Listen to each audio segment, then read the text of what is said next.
Hello guys, today we're going to be going over the second tier to the iceberg made by Minus on our Discord. It covers mainly Israeli stuff, but if you don't already know, an iceberg is a way to organize information based on how well known it is, with the information at the top being the most well known, and as we go deeper the information will be more obscure. In the previous video, I only covered the very tip of the iceberg, so literally without further ado, let's dive right into it. 1948 armored cars. This refers to the Israeli use of armored cars in 1948, most of which were M3A3 Scout cars, which were like the M3 half track, but the back wheels or back tracks were replaced with like wheels, so it's the Scout car instead of half track. But the M3A3s were mounted with I can't pronounce that. I'll put it up on screen right now.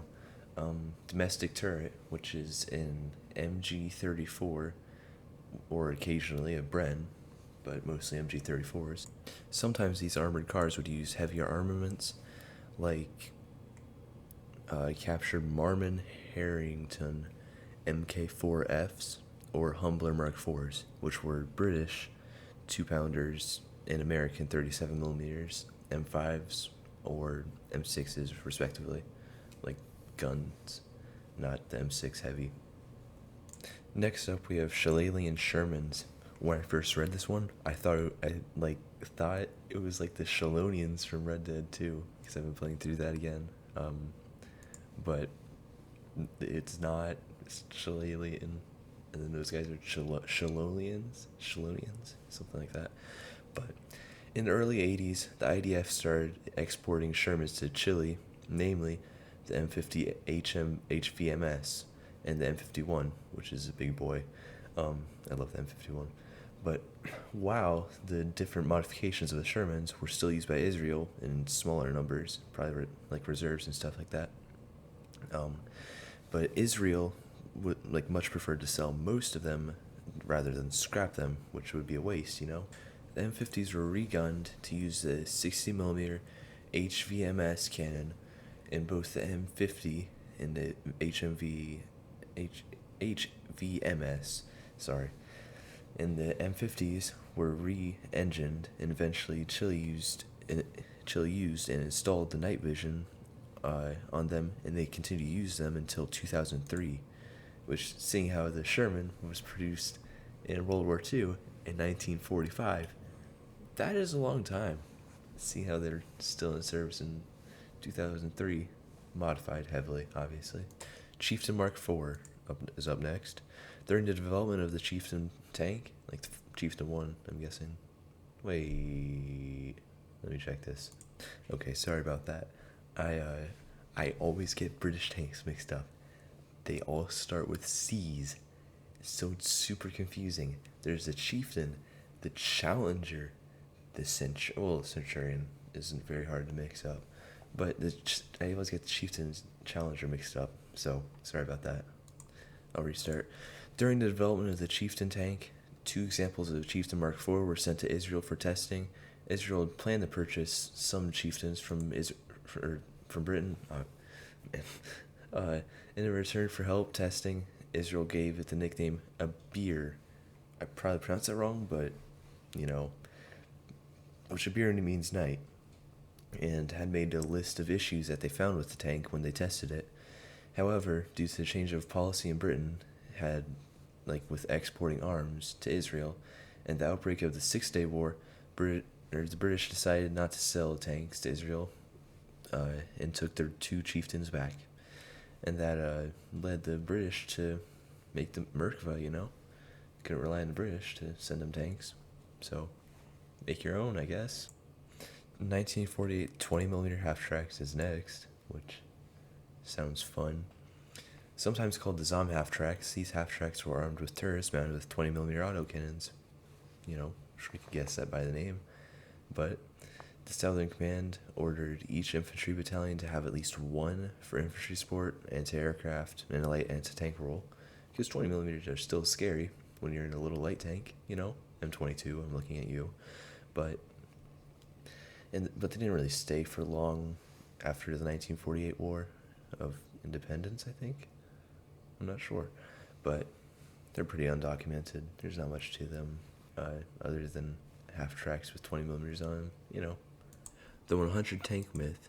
This refers to the myth that Israel had assumed or had amassed 100 tanks during the 1948 war.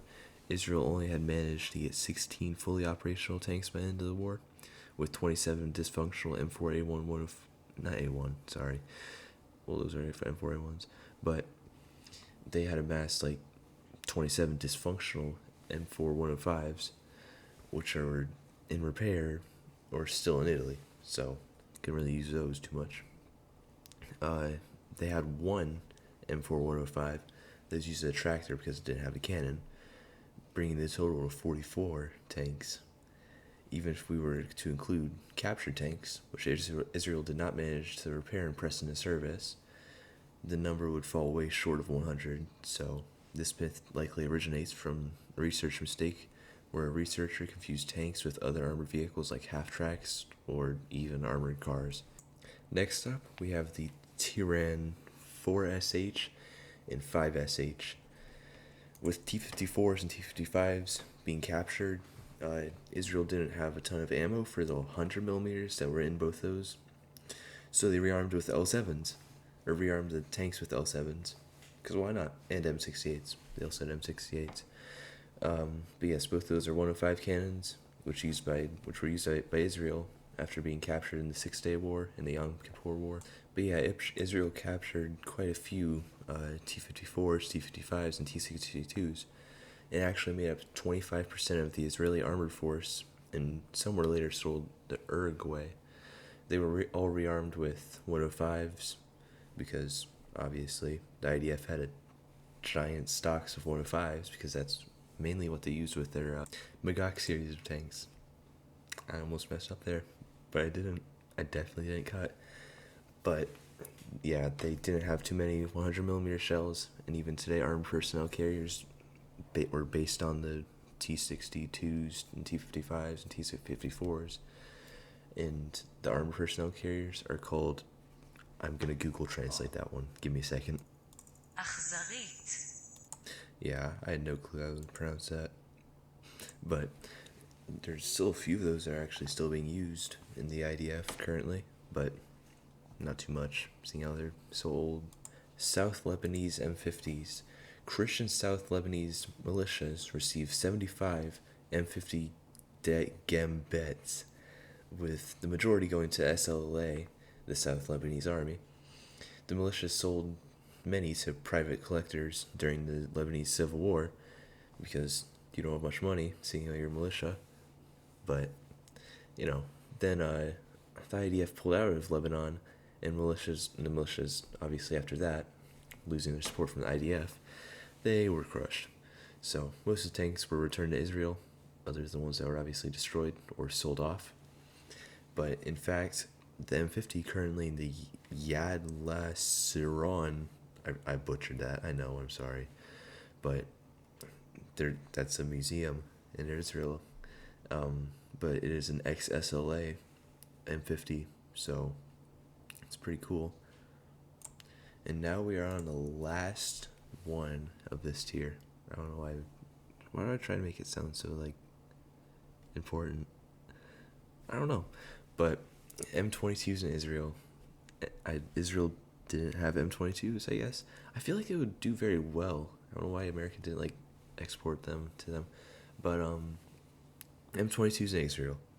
Israel captured at least 9 M22s in 1948, all from Egypt, out of which 4 were repaired in 1949 after the war had ended, and by September of 1949, the 4 M22s were pressed into service under Brigade 7. However, with the arrival of more newly repaired Shermans, most of those being those 105mm M4 Shermans that I mentioned earlier in the video, they were obviously not as good as those, so they were phased out pretty soon after that, after Shermans arrived. But the 37mm cannons were taken out and used for spare cannons for armored cars. Today, only one M22 remains in Israel, in the southern kibbutz of Negba. I'm sorry, I can't speak. I can't say out these names, man. But thank you for watching. Don't forget to join the Discord in the link in the description. Subscribe if you enjoyed this. This is the first scripted video by Minus. Thank you. Bye.